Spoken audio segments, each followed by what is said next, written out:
playing people you can beat. So I want to fall down. It shows I'm on track.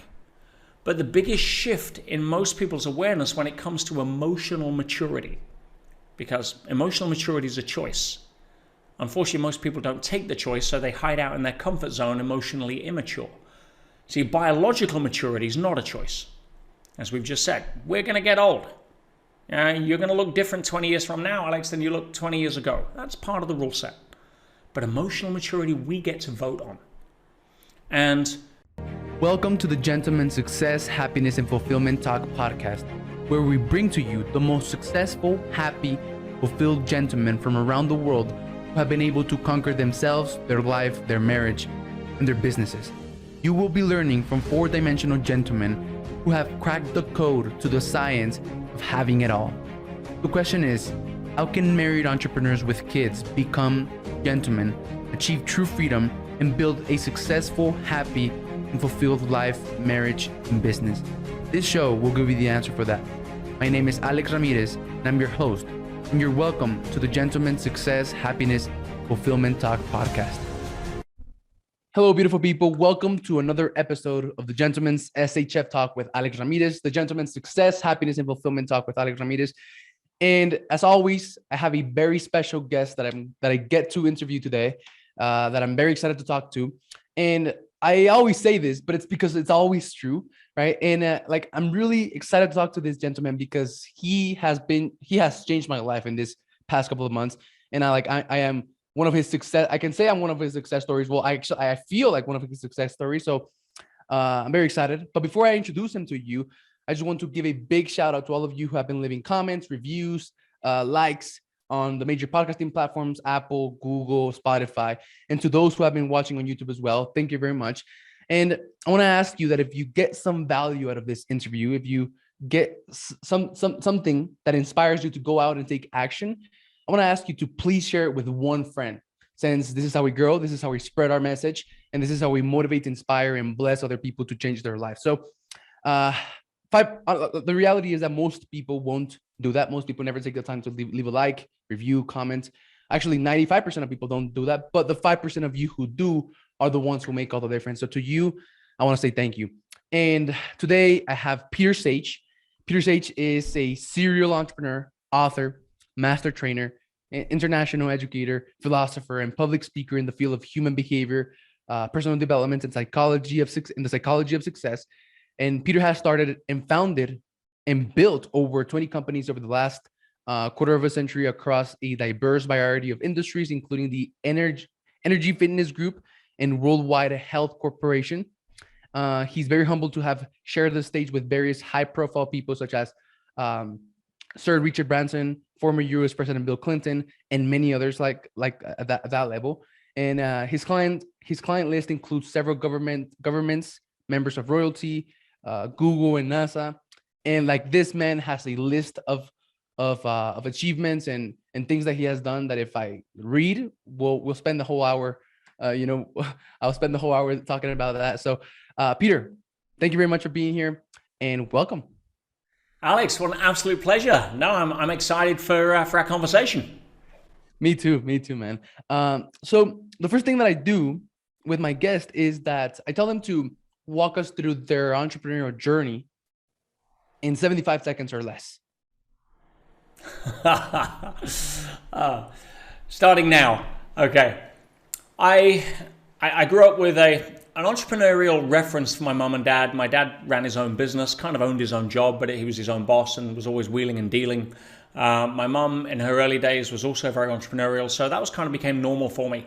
So I dropped out of school at 16. I spent my last $20 on some toys that I sold at a flea market. And I essentially became an entrepreneur out of the gate. The last time I had a paycheck, I was 16, 17 years old. I'm 50 this year. So from my side, I'm a born entrepreneur. It's all I've ever known. It's what I do. I've failed probably more times than I've won. I've had ideas that have wiped me out. I've had ideas that have made me millions of dollars and pretty much everything in between. I enjoy the ride.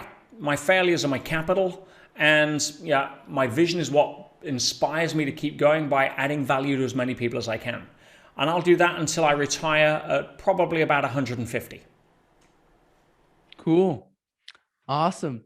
That's so interesting. The other day I was asked how many years did I have to live, that I want to live, and I said 200, and like the person that asked me was like, "What do you mean 200? Like that's impossible." And I was like, "Well, like if I, just the way that I'm going, taking care of myself and how I eat, how I exercise, and all that, I'll probably get to 90, right? Just like naturally, but like." With all of the technology coming up and stuff like that, right? Since I'm going to like money is not going to be a problem, I'll probably live till I'm 200. So that's what I explained. So I'm curious, like, how come you say that you're going to like retire when you're 150? That's crazy, right? Well, it's funny because a lot of people are conditioned by society to see their life in 20-year seasons, if you want to use that as a metaphor. 0 to 20 is kind of spring, party, feel invincible. Yeah, 20 to 40 is kind of your summer. It's where you earn most of your money, you get established your identity, your career. 40 to 60 is kind of what we'd call autumn or fall, and 60 to 80 kind of winter. That's how a lot of people see themselves, just through how society has engineered that level of perception. But if you were to just shift into 25-year seasons instead of 20-year seasons, you're now looking at 100. If you go to 30-year seasons, you're 120. 0 to 30 being spring, 30 to 60 summer, 60 to 90 is going to be fall, and 90 to 120 is winter. A lot of people would like that as a calendar. You see, it's perception. And you also have a look at the fact that when you know how to reconcile in your own mind what you perceive to be death, i.e. the transition from this temporal physical level of existence into whatever next movie you're going to go pick up a script and star in, then you're not afraid. I'd be like, hang on, I don't really want to live past, I said I'd retire at 150. I didn't say I'd live that long. I said, because I don't see myself retiring. Because to me, I'm passionate. I love what I do. If you love what you do, you never have to work a day in your life. I'm never going to get to a certain point where I think I can twiddle my thumbs and play golf. I don't play golf. They make the holes too small. So when it comes to 150, 200, here's the thing. I have a car. I have a very nice car, and at some point in the next 5 to 10 years, I'm probably going to want to sell that car and get a new one. Why? It'll be outdated. It won't be as efficient. It'll be worn out a little, especially the way I drive it. Now, you take the body. The body is the vehicle. It's the car we drive around in from our perspective of consciousness. Now, at 150, I'm not going to be able to do most likely things in that body at that time in that car that I can probably do now. Or I could do when I was 20. I can still do things that I was 20 now, but you get my point. It's like, why would I not want to sell the car and get a new one? So, if you know how to reconcile what's known, or what I call as the law of impermanence, which means every single thing in the physical world is subject to the law of impermanence. You're going to die, right? Well, let's be honest. Your body's going to die. You as consciousness, how do you kill a spirit? See, no one can ever fathom themselves as nothing. So, if you have a belief in that, regardless of whether you label it through a religious indoctrination or whether you label it through some spiritual esoteric label, I don't care. Labels are labels. A rose is a rose by any other name. So for me, 150, I'd be happy with that. I may change my mind when I get there. I may want to keep the party going a little while. I may be so sick of the sight of the people I'm around by that time, I'm keen to get out of town. You never know. I'm not going to pay too much attention to it, because a wise teacher once said to me, if something in the universe is inevitable, don't give it too much attention. Don't worry about it. Death of the physical body is inevitable, so I'm not worried about it. If it happens tomorrow, it happens next week. I'm only going to finish this movie and go star in another one. So, for me, 150, arbitrary number, it'll be fun. But if I'm not jumping out of planes still at that age, if I'm not rollerblading down the street or backflipping into the ocean, I'm probably going to want to sell the car and get a new one. So what does sell the car and get a new one mean?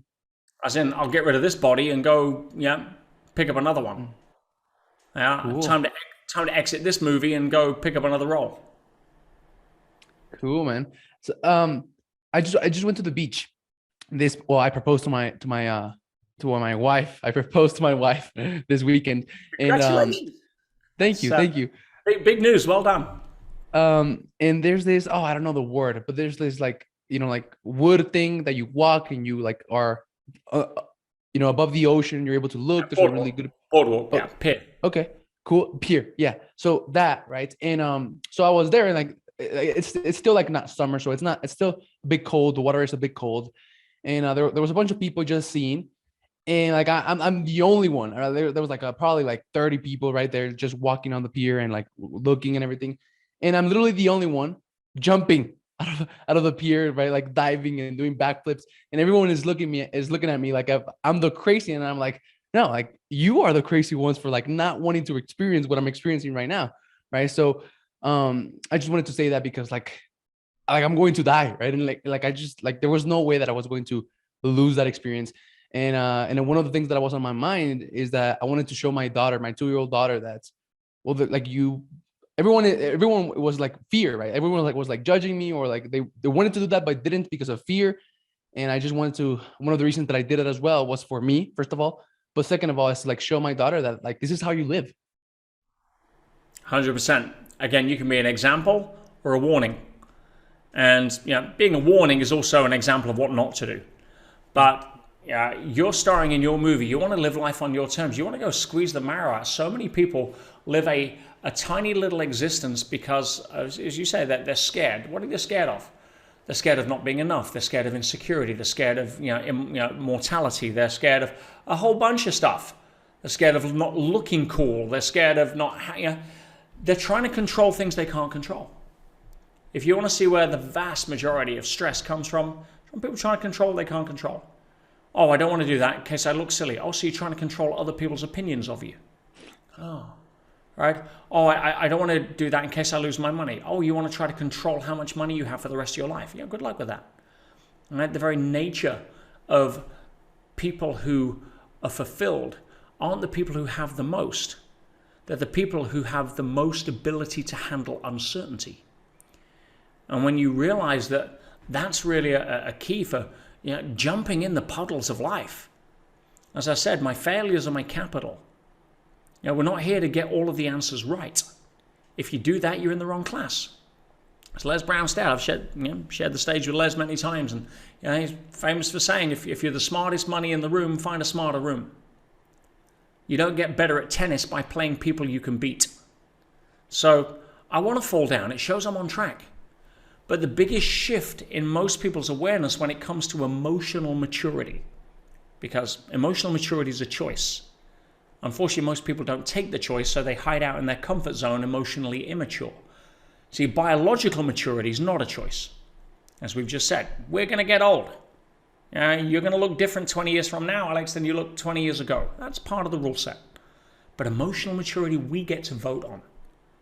And one of the biggest days in a human being's life in their journey of emotional maturity is the day they wake up to realize that life is a growth-centric experience, not a comfort-centric experience. And how do you grow? I don't mean how do you get taller. How do you grow? How does your soul grow? How do you grow? What makes you you is not your body. I cut your arm off or my arm off, and with 15% less body, we're still 100% us.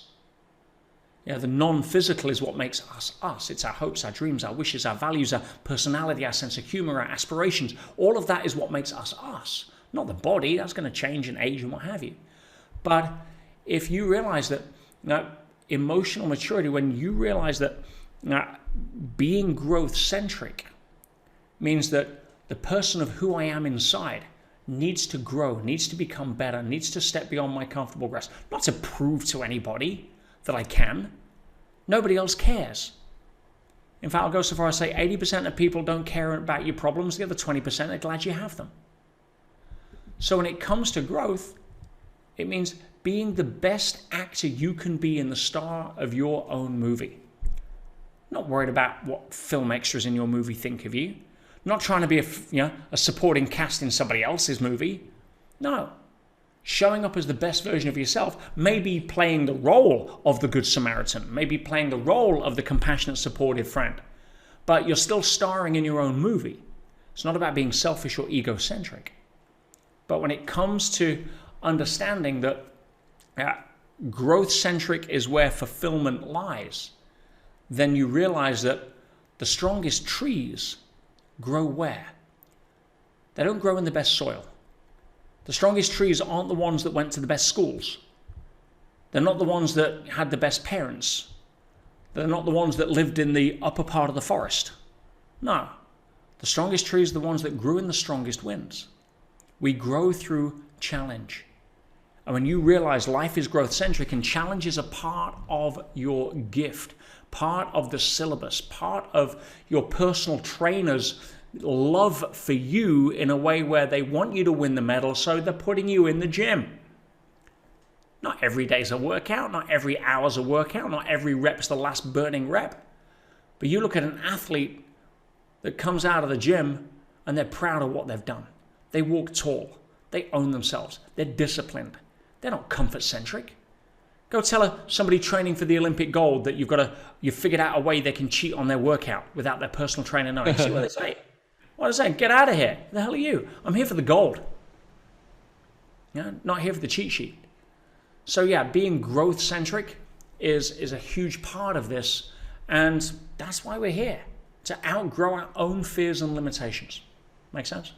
Yeah, totally, man. That's amazing. And from going through all of your material this past couple of months, because for anyone listening, I'm actually going through Peter Sage material on self-mastery, and I'm going to try to ask questions that that gets the audience to learn everything that I've learned in the past couple of months. I'm gonna try. I don't know if I can, but so man, people, a lot of people want to grow, right? A lot of my audience, people who are going to listen to this, there are married entrepreneurs with kids trying to grow, trying to hit that next level, especially when it comes to the financial freedom. And they're trying to grow, they're trying to do all of this stuff, but they are afraid. They're afraid of for example, I was having a conversation with a man the other day, with a gentleman, and he's wanting to post videos, create content, but he's too afraid of what people might think. He's too afraid of what you would call goop, right? The good opinion of others. So can you please help me get anyone who's listening, get unplugged from the matrix with, can you help me with that? Yeah, there's goop. The good opinion of other people is a sticky, nasty substance that'll ruin your movie from start to finish. And the way out of it is not to try to get confidence or courage. That's just the flip side of the coin of insecurity. Confidence is the counterbalance to shy. But you don't cure shy by trying to be confident, right? Confidence is just it's the overcompensation to try to beat the pattern. No, you overcome shy by understanding what shy is. Shy is, please don't let you discover me because I'm scared of your judgment. It's fear of hiding because you don't think other people will approve. So you get somebody past caring what other people think, and there's no longer, shyness no longer shows up. You don't cure that with confidence, you cure it with a shift in context. It's the same with goop. See, when you realize you star in your own movie, and that maybe 5-10 people max are supporting cast in your movie, there's no co-stars. Why? Because you're the only one that's in every single scene of your movie, period. Even Siamese twins that are joined at the hip have different movies. They dream differently, right? They have different thoughts. They see things differently. So when it comes to you being the star of your movie, everybody else is either maybe a supporting cast, but the vast, vast majority, the people that you're suffering goop from, adjusting your behavior to in order to try to impress, fit in, not be rejected by, get approval, all the usual suspects. They're film extras. Now, it's not putting them down, but let me just give you the definition of a film extra. Somebody you're not thinking about when they're not in your current scene. Now, I said I'm not putting them down. It's not belittling somebody else. It's showing you your relationship to them from your movie, because guess what? The problem is, where goop comes from is that because we think that we're the star of our own movie, we think everybody else sees us as the star of our movie. But they're all starring in their own movie. And so when you realize that the vast majority of people on planet Earth, to them, we're nothing more than a film extra in their movie, which means that when we're not in their scene, they're not even thinking about us. You may have some anxiety about walking to the supermarket because you haven't got your makeup on, right? Or think, oh, I can't go in my house slippers. I've got to put my expensive shoes on. Why? Because you think everybody else cares. No. Let me tell you what everybody else actually thinks. Everybody else is thinking, oh, wow, I wonder what they're thinking of me. Nobody cares enough about you to bother to even give an opinion. You'd be lucky to be rejected. To be rejected means they actually consider you. Most people don't care enough about you to bother to give an opinion because they're too busy being worried themselves about what they think you're thinking of them. And when you realize you're walking around in this bubble of self-importance thinking, what's everybody thinking of me in my bubble of self-importance? And you suddenly realize that, oh no, nobody does think of you because they're always walking around in their own bubble of self-importance thinking, what's everybody thinking of me in my bubble of self-importance? You can relax, give up the game, go play, swing the bat. Yeah, and if you want to try to fit in, take a look around and see what everybody else who's fitting in has got. It ain't a lot. They're going 90 miles an hour to nowhere on the bullet train to Mediocrityville. Sorry, ain't happening. So yeah, you want to stay afraid of what people think. It doesn't mean to say you don't care. It means to say you're not compromising your own truth for trying to fit in to what you think somebody else will approve of. Beautiful, man. And like anyone listening, go back, like this simple realization, this simple mindset shift. Like if you really internalize this and really feel it in your bones, you're going to be able to tap into the power to go out and create anything that you want to do that you're not doing right now because of some kind of fear that you won't be good enough or that you won't be seen or heard or you'll be judged. That's going to go away. And that'll start by you rewinding this video a couple of minutes and actually internalizing everything that Peter just said. So thank you for that, man. And so now like this brings me to ask you about because like you ended by saying something. I don't remember what I can't put it in my own like in your exact words, but it basically internal validation. So on one of the podcasts that I listened, you talked about the greatest gift that you can give a child is to like make them understand the difference between being internally validated and externally validated. And I'm selfishly asking for like my own growth and the fulfillment of my purpose, which is the growth of other people, right? And I'm like selfishly asking because like I want to teach my daughter. I want to give her this gift of being internally validated. This past weekend we were around other kids, and she was hanging out with a kid that's like 2 years older than her, and like in a couple of hours she was like mimicking everything that this other child was doing, how she was acting and everything. And like I was just I let her do that, right? Just because I didn't know how to like fix it. But I just let her. But I wanted to make her understand that there's no reason for her to try to be her, like the other kid, right? Like she is perfect just as she is. And I want to selfishly get you to like talk about this gift that you can give children, which is to like make them understand that all they need is internal validation. Can you talk about that? Yeah, it's not something that a child can intellectualize. Kids, especially under 7 years old, live in a brainwave state known as theta, which is anywhere between 4 and 7 hertz or cycles per second. And it's essentially a state of hypnosis because the front part of the brain, the critical neocortex, isn't developed. And what that means is that if you tell a kid that this golf ball has magical properties, they'll believe you. If you look up at the sky and say you're waiting for the dragon to come out of the clouds to do a loop-the-loop, they're going to stay there and stare at it with you. There's no critical thinking. So knowing that, unfortunately, most people's default position when it comes to life in general is negative. They're more fear-based than love-based. We've established that.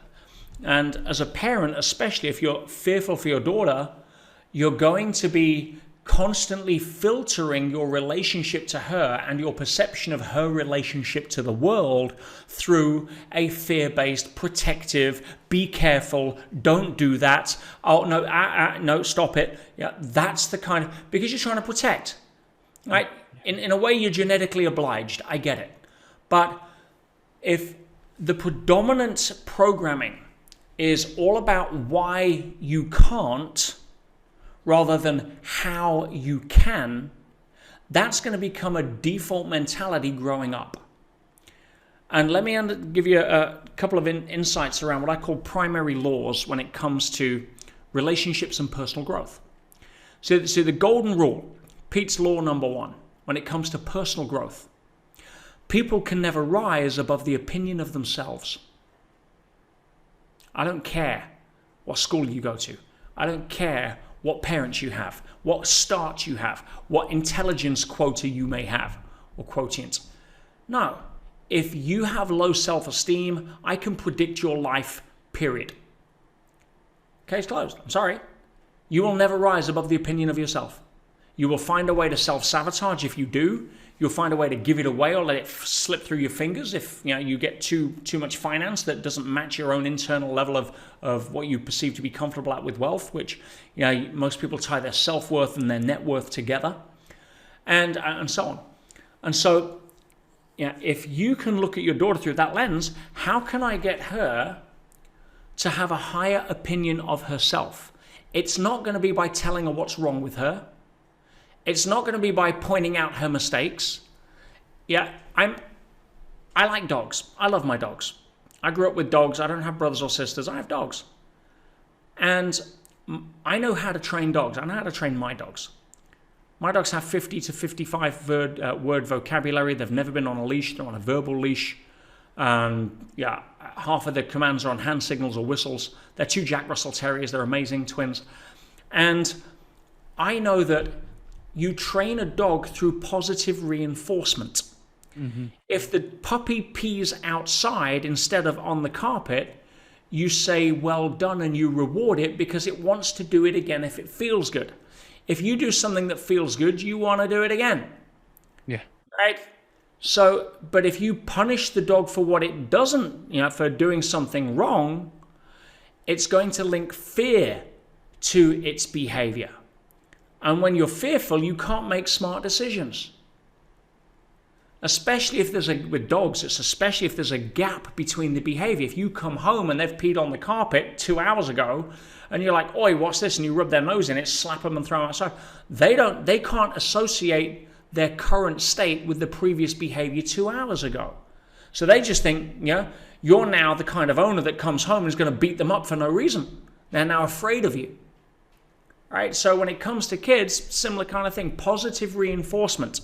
You have parents that are disciplinarians and they try to rule or encourage through fear, through rules, through everything. You can actually control behavior through fear, but that's going to lead to dysfunction in life. Mm-hmm. Because they'll never rise above the opinion of themselves because some authority figure at the back of their mind is always imposing limits that they need to be careful of. Otherwise, they're going to have to suffer the consequences. But if you inspire somebody by reinforcing who they are, you know something? The way that you hang around with that bigger girl, I would have thought that you were the elder one. Yeah, the way that you have so much confidence around people, I'm in awe. I think you're amazing. Yeah? Even the way, did you see how the girl was trying to copy you? Huh? Yeah, she thought she was copying her. Right? That's because you're unique. You're one of a kind. You're special. I'm so proud to be your dad. Mom and dad love you so much, right? Unbelievable. Yeah? That's how you build self-esteem. Not by saying, hey, listen, you don't have to copy her. You're better than that. Right? It's like, you get the idea. So rule number 1, people will never rise above the opinion of themselves. So when you really want to help somebody, help them raise their opinion of themselves, not by kissing ass, not by giving fake platitudes, from an authentic sense of caring about their own well-being. If they were a flower and you were a gardener and you took pride in your garden, you watered the flower, you want the flower to grow. You don't get to control the growth of the flower. You just get to provide the environment for that flower that allows you to really give the best of who you are as a gardener to the flower. Now, the flower has the choice as to what it's going to do and what pace it's going to grow at. But at the end of the day, we have a situation where you have dogs barking in the background now. On cue. That's actually my girlfriend's dog that isn't trained. Right? But you have a situation where you have a an intention to bring out the best in them, not to point out the most aspects of criticism so you think that they will self-correct. That doesn't happen. Nobody changes because you tell them to. Yeah, you inspire them, you reward them. Yeah, you take the puppy outside enough times and reward it when it pees on the grass, and it's going to want to go out. It's just an age. So, number one, people never rise above the opinion of themselves. Number two, when it comes to relationships, another big one. Nobody can ever. Hey, sorry for the interruption. I just wanted to tell you that this podcast has completely changed my life in ways that you could never imagine, and I would like the same for you. Look, you are the average of the 5 people you surround yourself with, and the fastest way for you to level yourself up in every area of your life is for you to connect with people who are where you want to be, build relationships with them, and connect with them. The best way for you to do that right now in the digital age is for you to start your own podcast. And I just wanted to let you know that I have a free training that you can get free access to. It's called the 30-day Net Worth Skyrocketing 3-step podcast cloak track framework. And it's going to show you how you can start and automate everything in your podcast, from finding your ideal guest, getting them on an interview with you, and creating an automated content machine in just 30 days. By executing on this free training, you're going to be able to connect with high-level people, no matter how rich, famous, or out of your league they may seem, in just 30 days with less than 1 to 2 hours per week, so that you can increase your net worth, your authority, your trust, your client acquisition ability, and your opportunity. So there's a special link for this free training in the description of this video. Thank you for watching and tuning in, and I hope you enjoyed the rest of this episode. Bye-bye. Love you more than you love yourself. And if you're running around looking for somewhere to reattach your umbilical cord because you're desperately seeking some level of love and connection because you can't find it inside, you're going to go from one empty relationship to the next. You're going to have some short-term, highs and some long-term lows. Why? Because you don't have enough self-love to be able to give from your overflow. And most people get into trading love to try to score points in some sort of mythical horse trade that they think everyone will win at. And I'll give you an example. If you take game of imagination, this is a great way to relate to this. Imagine that you're down on your luck. You've lost your job, your partner's left you, you're homeless, you're trudging through the streets, you've lost everything. And you've got your last $2. And you're looking in your hand, you got $2 bills. It's like, what does my life come to? Where do I go from here? I haven't got anywhere to sleep tonight, anything to eat. And you think, it's getting cold. I know there's a public library around the corner. I'm just going to sit in there and contemplate my future on how bleak it is. And you get in the library, it's warm. You find a little room around the corner of some bookshelves, and you sit down and you put the $2 on the table in front of you, and you stare at it and think, wow, where do I go from here? And at that moment, some other disheveled, looks like probably on crystal meth with the crazy eyes and the weird hair and the goofy teeth, looks around the corner, locks eyes with you, sees the money on the table, and before you can do anything, runs over, grabs the $2 and runs away. How do you feel? It's your last $2. You didn't think it could get any worse, right? Okay, let's pause there for a second and back up. We're going to run a different scenario. Same bad day, same history, same $2, same bleak future. You're walking down, and on the way to the library, there's a newsagent's. There's a 7-Eleven. You thought, I've got nothing to lose. You buy a scratch card for $1. You win $250,000. Whoa, life just took a left turn. Hey.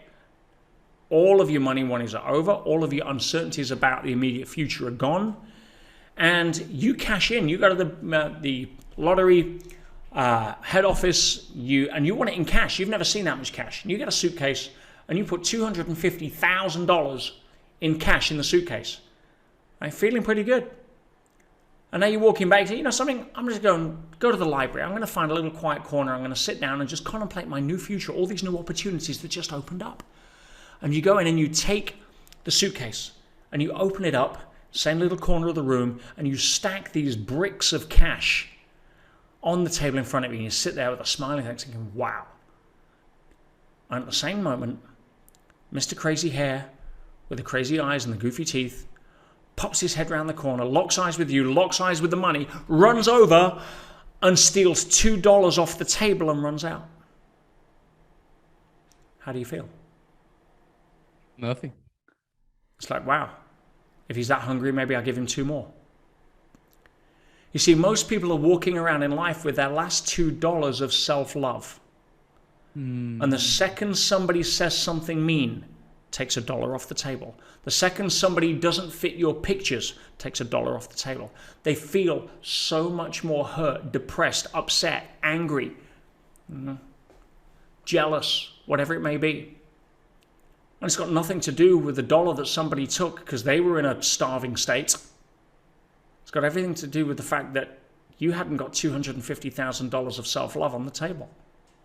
Because if you have that and somebody runs in and says a mean word, how do you feel? No. Send them some compassion. Yeah. Send them some love. Hold a space for them. They're having a tough day. They didn't get the lottery ticket. You get the idea. So being able to understand that nobody can love you more than you love yourself. And if you're running around on dating sites, if you're running around on trying to find Mr. Right or Mr. Wrong or Mr. whatever it may be, Miss Right, that turns out to Miss Wrong because you don't have enough on the table yourself. And we spoke about this earlier. Start with giving to yourself. If you give from your overflow, then you have a lot to give. And if somebody doesn't give it back, you're not starving. Awesome, man. I'm loving everything that you're saying. I hope that everyone who's listening is as well. And thank you very much for the parenting, right, on like positive reinforcement and all of that. That was extremely valuable for me. And one thing that I want to go from here, man, is not that what you said about people will never rise above the opinion that they have on themselves, right? So like if you have someone that is trying to become an international speaker, or they're trying to like travel all around the world to like inspire people and stuff like that, and that's what they say they want, right? But if like you snap your fingers and you magically put them in that situation, like very, very short after that, they'll self-sabotage into like burning all that down to the ground, right? And that's because of their of their self-image, their self-worth, because of lack of belief. And so like the reason that I'm saying that is because like the biggest benefit that I've had from interviewing over 50 high-level entrepreneurs like you, right? People who are the definition of where I want to be, is like a change in identity, like a change in how I see myself and who I believe myself to be. And like the goals that I thought that I was going to achieve in 10 years from now, I'm achieving them this year. And I have opportunities to like go ahead and achieve them.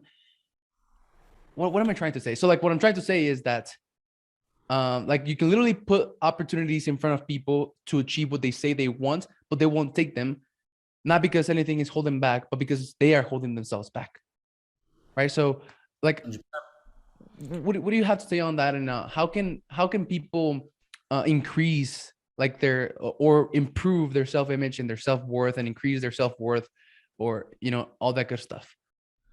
Hey, again, all roads lead to Rome. Yeah, the primary fear most people have is the fear they're not enough. And the mistake that they make, especially say, so I want to be an international speaker, I want to go inspire somebody, I want this. The question I always ask is why? Because most people are playing one of 3 games. The first game is kind of the game of the victim, where you don't really believe you're going to have it, and it's called the game of feel great if. Well, I would feel great if that happened. I would feel great if I had the body. I would feel great if this, if that. Then you have the other people that are playing the game, more common game to be fair, amongst entrepreneurs, is the game of feel great when. Oh, I'll feel great when I get the body. I'll feel great when I have this. I'll feel great when, I get my goals and I'm working hard towards them. I'm going to smash them. And when I get there, I'm going to feel amazing. They never do. They may have some temporary relief, but the relief is usually because they're no longer running, trying to catch the goal. The secret to really understanding the purpose, the joy, the juice of playing and winning the game of life is to play a game very few people play. And you need a level of emotional maturity to play it. But you need context, which is what I'm giving now. And that's the game of feel great now. Not feel great now if, not feel great now when, feel great now full stop. Because I don't need the external world to fit my pictures in order for me to give myself permission to feel good. Let me say that again because I chose the words carefully, so I'll say them slowly for those that missed it. I don't need the outer world to look a certain way, my bank account to look a certain way, my body to look a certain way, my relationships to look a certain way, my business to look a certain way, in order for me to give myself permission to feel great now. And what that does, A, it takes the pressure off. B, it allows you to feel what it is that you wanted to feel when you get there now. So now you can go and chase the body, the girl, the business, the relationship. But you're doing it from a place of feeling great now. And if you miss the mark, you're not self-sabotaging your own joy, happiness, or ecstasy. You see, if you are starring in a movie and you're Will Smith in The Pursuit of Happiness, one example, you need to know that Will Smith has two identities. He has the actor, Will, who's behind the camera, and he has the character in that movie he is playing in front of the camera. Now, Will Smith plays a convincing role of some guy down on his luck, some guy sleeping in a bathtub, some guy, holes in his shoes and pockets. But Will Smith doesn't go home that night to his wife and start taking Prozac. He understands who he is much bigger than that. The game he's playing on set. Yeah, there's drama, there's adventure, there's action. He plays the game of feel great now. He loves acting. It's what he was born for. And you're going to get some tough scenes in your movie. That's part of the game. We've established that. It's growth-centric.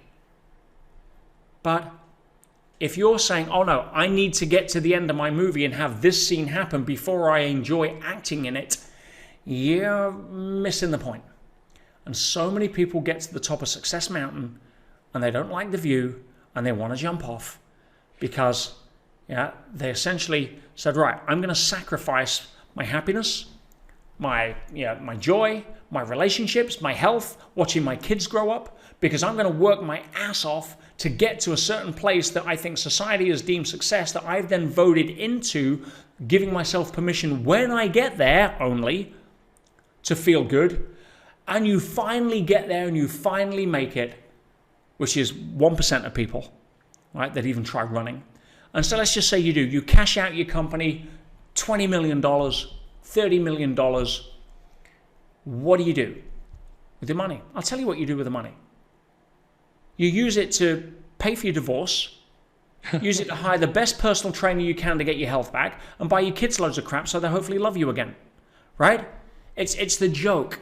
It's the cosmic joke of entrepreneurship, because they didn't play the game of feel great now. I had a client, South Africa, sold his business, $30 million. The day he signs the deal, his wife files for divorce. Why?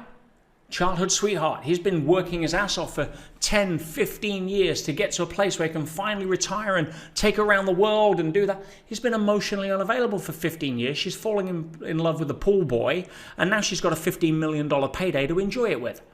So what does this guy do? He does what most people at that level do. He's doing 50 grand a week in the casino and a bottle of Jack Daniels a night. At which point, I'm the guy to call.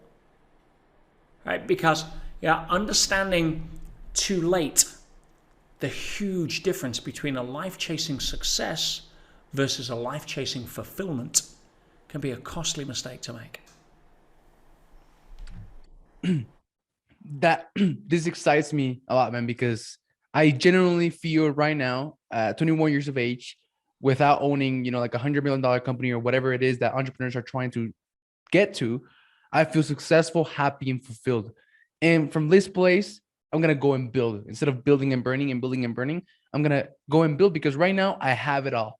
And that's how I feel, man. And I'm so grateful about this feeling, because I feel great now, and about you, because you are one of the reasons of why I feel like that, because you made me realize that I actually have everything right now. I actually have it all. and I get to enjoy it. So thank you very much for that, man. And let's see, one of the things that I thought about the other day is that I'm going to be a billionaire, not because being a billionaire is going to like solve all my problems, or it's because when I'm a billionaire, I'm going to like be happy and I'm going to be able to do all of these things. No, it's because, well, I'm only like, the way that I see it is because I'm really young and I'll probably be able to do it without actually having to work too hard. And because like that's like the purpose for my life is growth and contribution. Like that's all I want to do. And by focusing on that, I'll probably become a billionaire, not because getting to $1 billion will make me feel good, but because like, I just want to see how far I can get. Does that So make let me sense? ask you a question, Alex. What would happen if you didn't? I'm not, and I feel good. Yeah, it's like, I'm going to go swing the bat. Yeah. Yeah, I'm going to go enjoy the game. Yeah, somebody who has an amazing game of tennis with somebody who, you know, pushes them to the limit, that makes them sweat, that, you know, it's a really good match. Win or lose, you walk off the court a better person. Right? It's like, oh, I didn't get. Yeah, I remember one time when I ran a crazy race across the Sahara called the Marathon des Sables. Yeah, it's an ultra marathon. It's a 52 kilometers, 42 kilometers, which is a marathon, 26.2 miles every day, back to back for 7 days across the the Sahara. Day 4 is a double marathon, 52 miles, and I remember getting to the end of that race and seeing people beat themselves up that had just finished it because they didn't get a personal best, or they came outside the top 200, or oh, they wish they'd done better. I'm like, I don't get it. You just done what's arguably one of the most toughest foot races in the world, and you're choosing to find a reason still to be unhappy or self-criticize, right? Who do you have to become in order to finish? Who do you have to become in order to show up, to start? The discipline, the commitment, the courage. Yeah, you get 200 yards from the end and break your ankle and can't finish, that's a victory. But if you're judging your self-worth by the amount of medals you can hang on your trophy cabinet, then you're chasing it for the wrong reasons. As you said, yeah, more than likely be a billionaire. I've got every opportunity in my life. I've got the age, I've got the awareness. I mean, if I knew what you knew at my age, crap. Right? Then sky's the limit. But here's the thing. You don't need the billions in order to validate yourself to feel good now. And I'll give people listening I'll leave them with a really powerful understanding of that through a question. I said earlier, I dropped out of school at 16.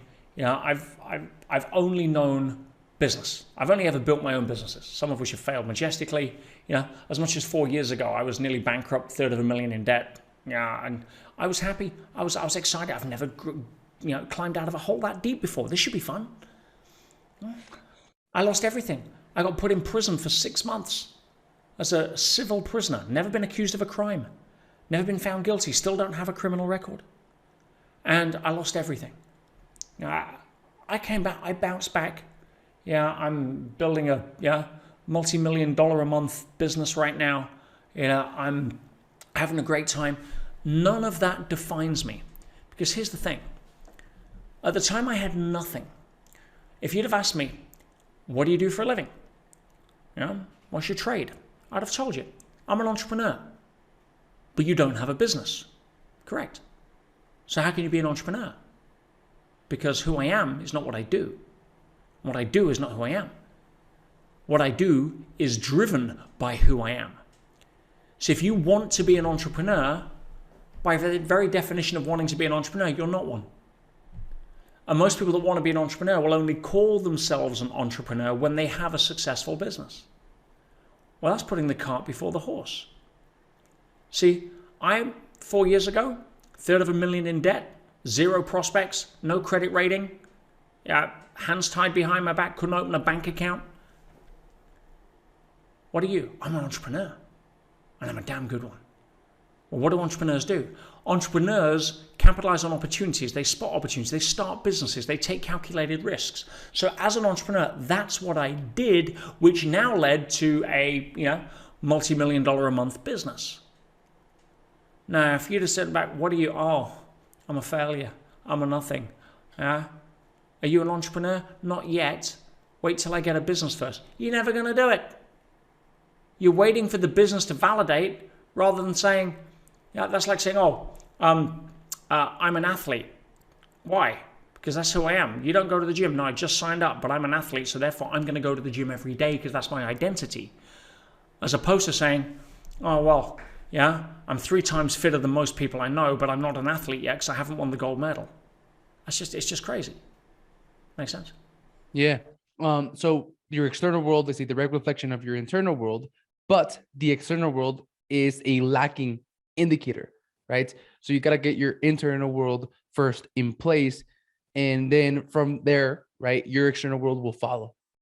Outer world follows inner world every single time. The challenge is most people don't know how to deny their sense data, and they have their outer world sense data hooked up to their emotional state.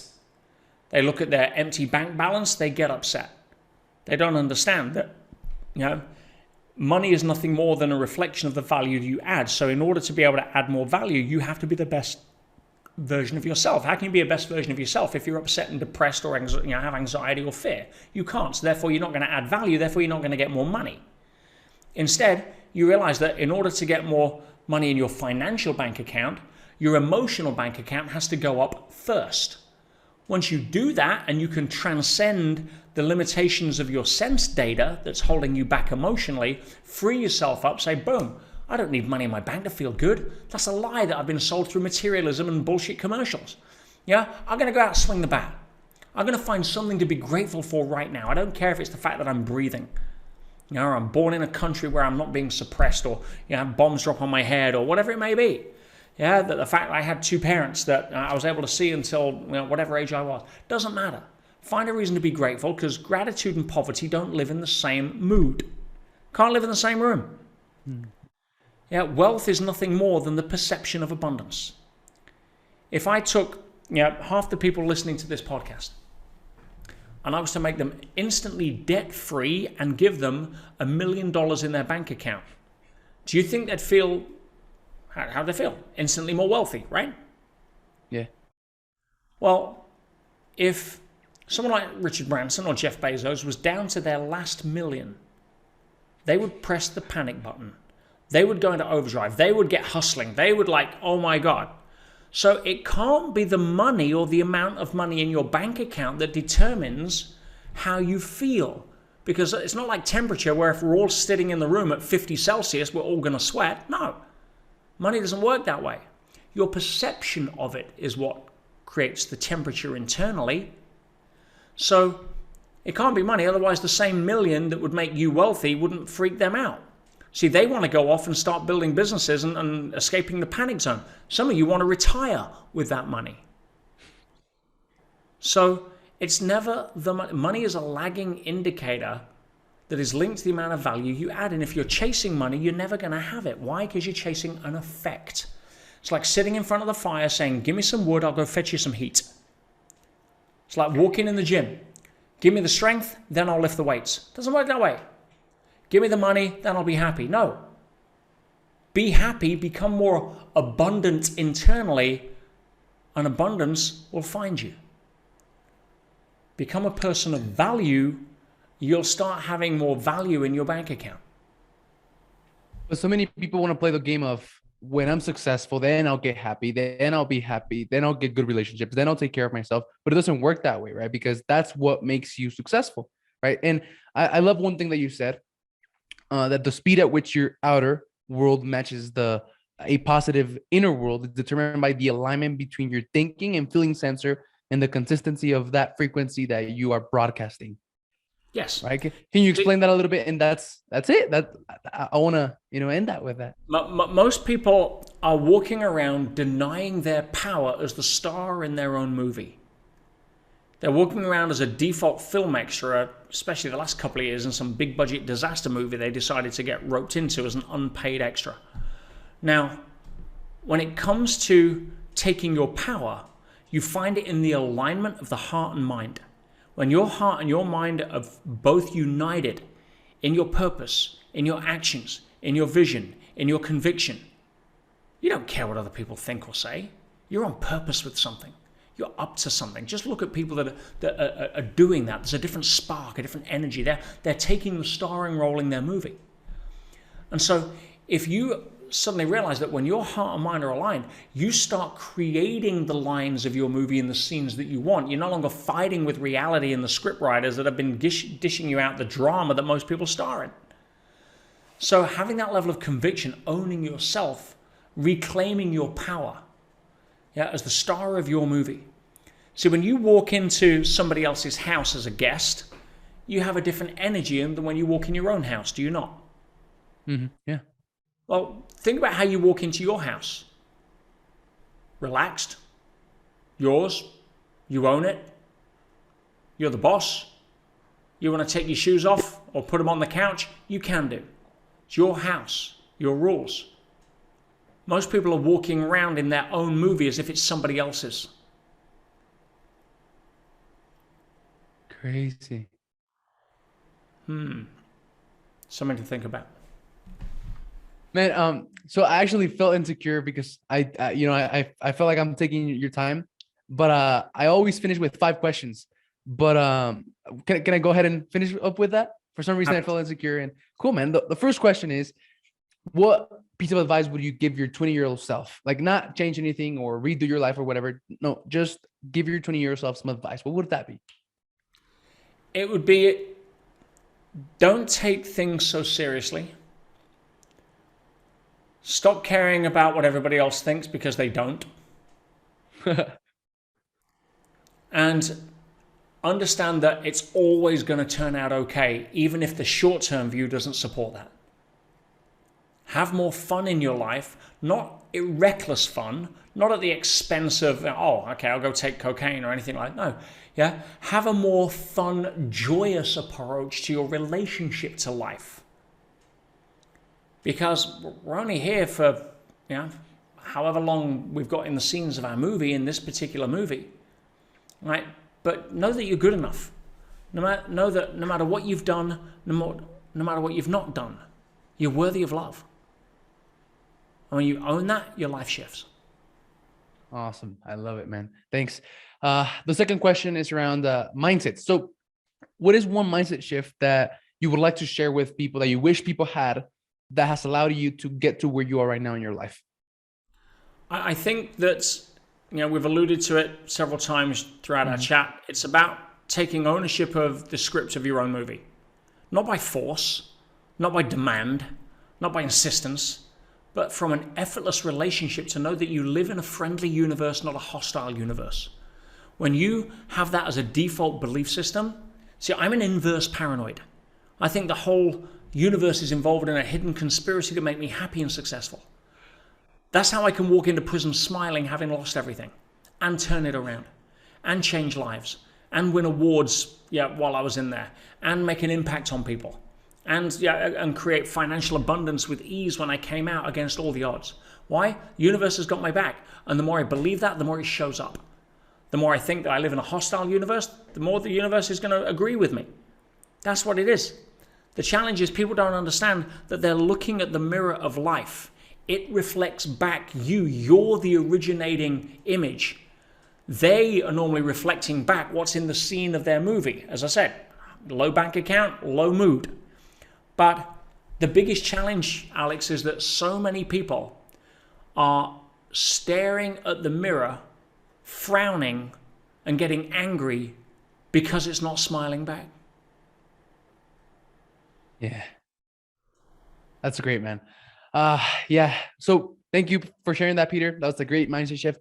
The third question is mindset map clarity. So, what's one piece of advice? I don't know, tactic, tool, strategy to have clarity in your life, to know what you want, where you're going, who you are, who you want to become, right? Clarity, something that lacks in a lot of people's lives. So do you have anything to say about that, on that? Learn to refine the skill of asking better questions. Questions direct focus. Questions are the steering wheel of the mind. When you know how to ask questions, and I don't mean questions like, what do I want? Because what that normally does is invoke the fulfillment of short-term desires or emotional comfort, or mitigation of fears. Oh, I want money. Why? because then I'll be good enough, or because then I won't have scarcity, because then I'll finally prove to the world I'm blah, blah, blah. Right? No.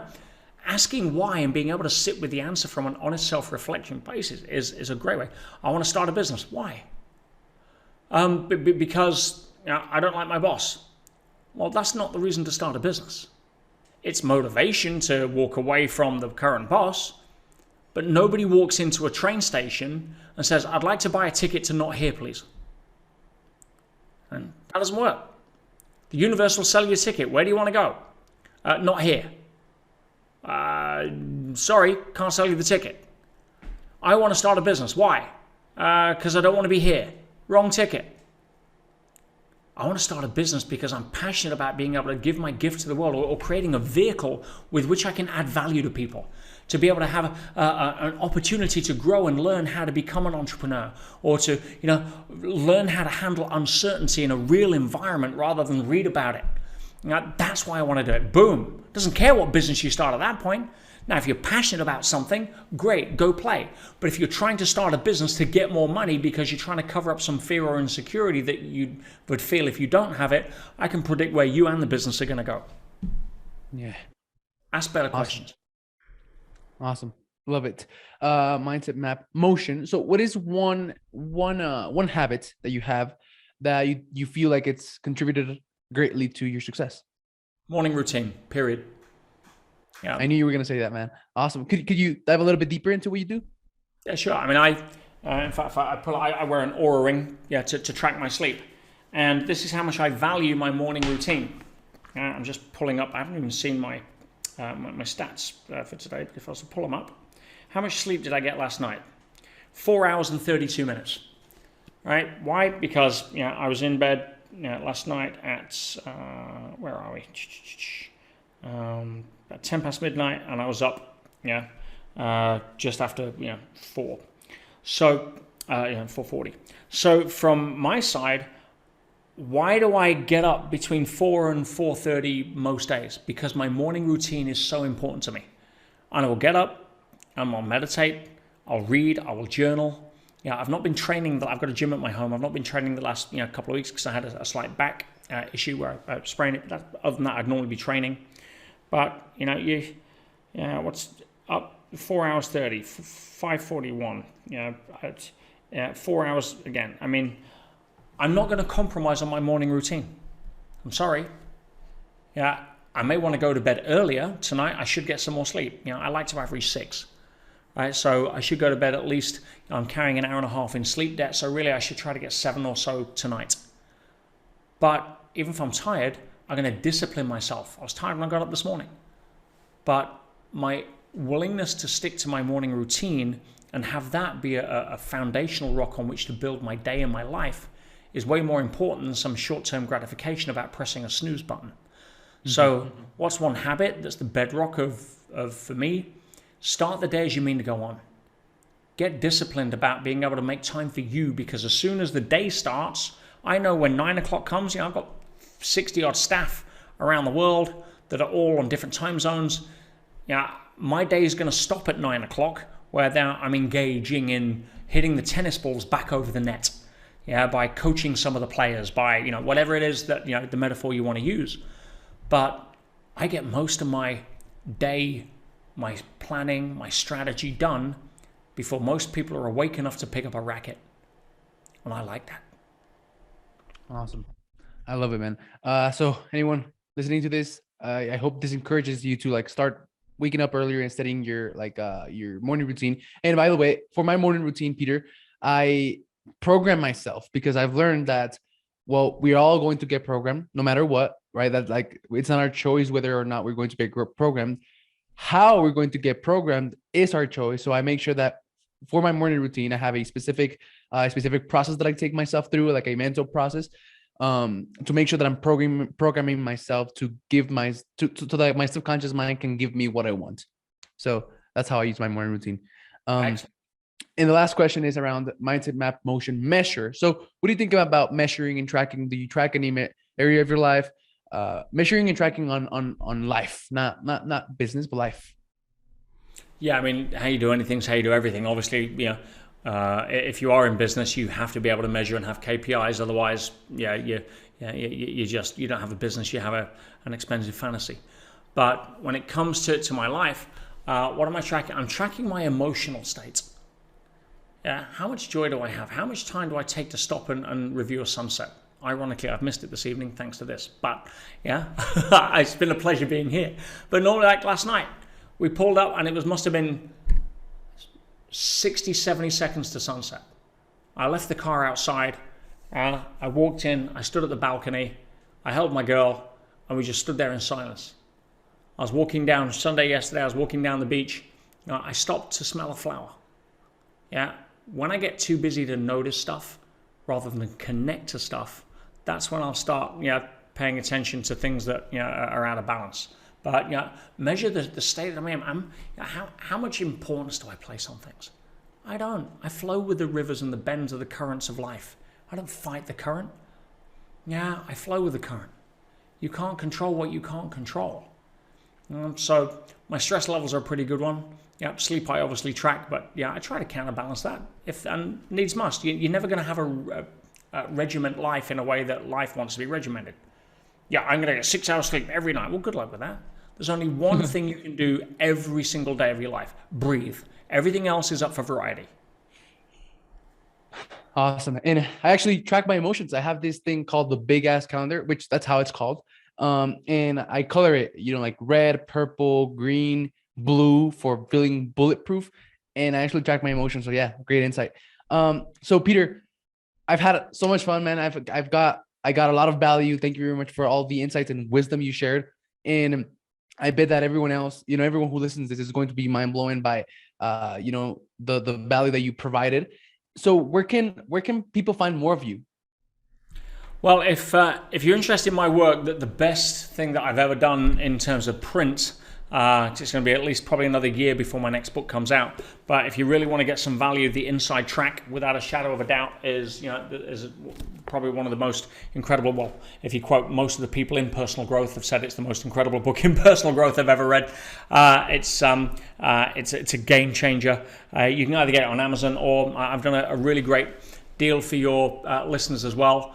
And if you go to getpetesbook.com/gentleman, then I've set 500 copies aside for your readers. If they, rather than pay $24.95 on Amazon, shove me a couple of bucks, like $9-10 to cover the shipping, and I'll send you a copy, compliments of me, to your home and get you started on really a mind shift that's going to really help set people in the footsteps that you're leading, Alex, with doing what you're doing as the example. So thank you. You can also follow me on Instagram, PeterSage007.